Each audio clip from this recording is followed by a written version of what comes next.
United States Army, 1968 through 1971. The biggest thing that stuck with me was the fact that we thought we were getting mosquito spray and we were getting Agent Orange. So that really kind of messed things up a little bit there. But I know that I was pretty lucky. I was in the Signal Corps, and we did have to travel all over the southern Vietnam building radio towers. I was a top man, 175 to 225 feet up in the air, installing radio towers, building the radio sites, building the bunkers that go around them. And we had one particular place called Rocket City where we found out why they called it Rocket City. We just finished building the radio tower, and that night they blew it down with a few rockets.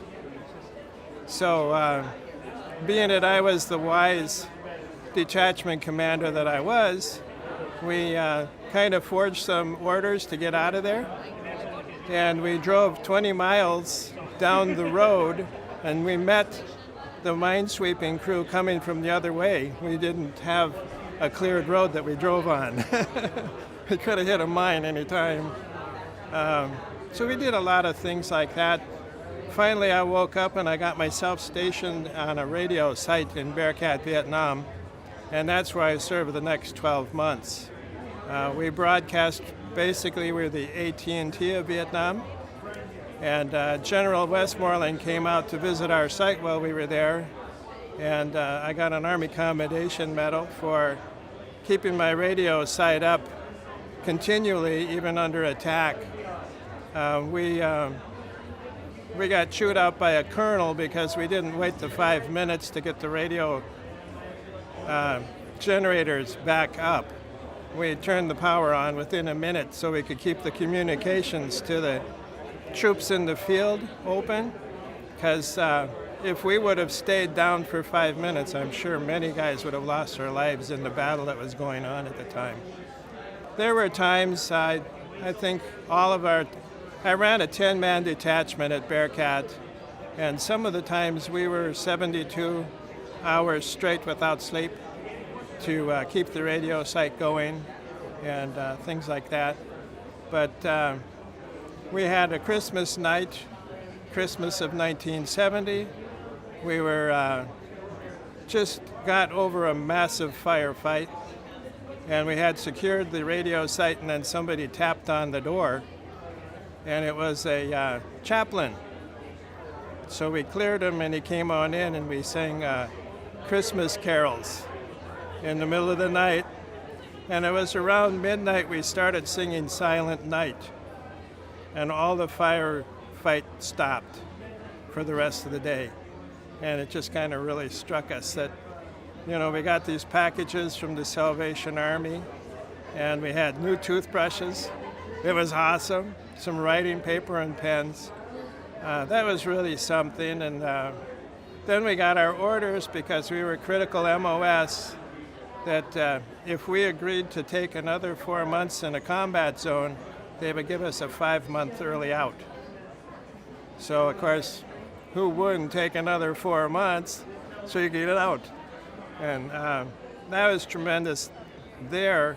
But 2 days before we were going to be brought home, my best friend at the site and myself thought we would take the mama-san that took care of our stuff back to her home. And as we were returning, we got attacked.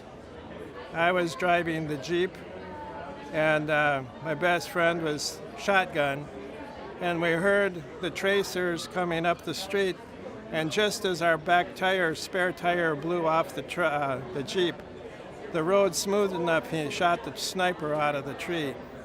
So my son is now named after my best friend. So then, well, of course, after that, we did not leave until we left the country. But all in all, for all the traveling I did around that country, we had a truck full of tower parts, and we were on a long 100-mile convoy, and our front wheel fell off, and the convoy left us in the middle of nowhere.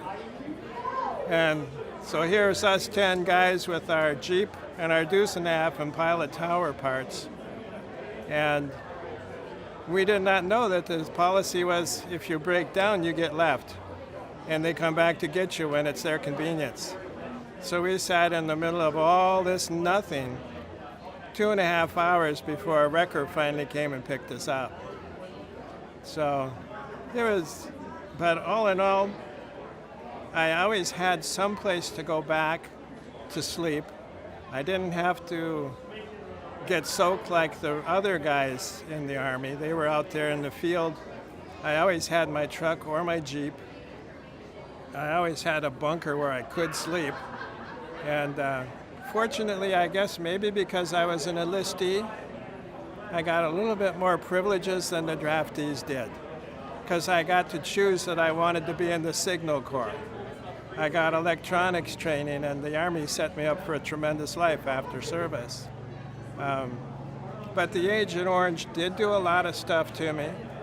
It took me 11 years to get rid of all of the problems from the Agent Orange when I got out. And I know that everybody complains about the BA. I have nothing but praise for them, because here I sit. I'm perfectly fine now. They did everything they could, and they got all the dioxins out and everything. But I would prefer not to have had to go into service. But I think personally, by enlisting, it was the best thing I could have done, because I really did grow up.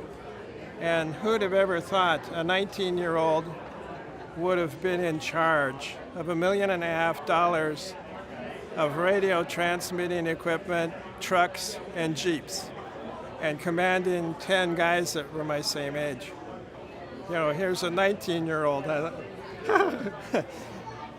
It's just something that we could do that and come back all right. I know right now I am the commander of the Maple Grove, Minnesota Point Man International Industries. And I run an outreach for veterans of all wars. And we adopt one family a year now from the northwest suburbs and bring them Christmas presents and food. That's our big thing, is thanking the troops that are out there now. And we don't really care who they are. They can be Army, Navy, Air Force, Marines. We're all in the same boat, and when it comes down to working together, we sure pull it together when we have to. My son is Darwin, and when we found out that we were going to have a son, I said, we've got to name him after Darwin. He was just another fellow guy, and I was a specialist 5th class, and I had all the other guys were Spec 4s and PFCs that I ran. And we really pulled it together, and we made the best of what we could do.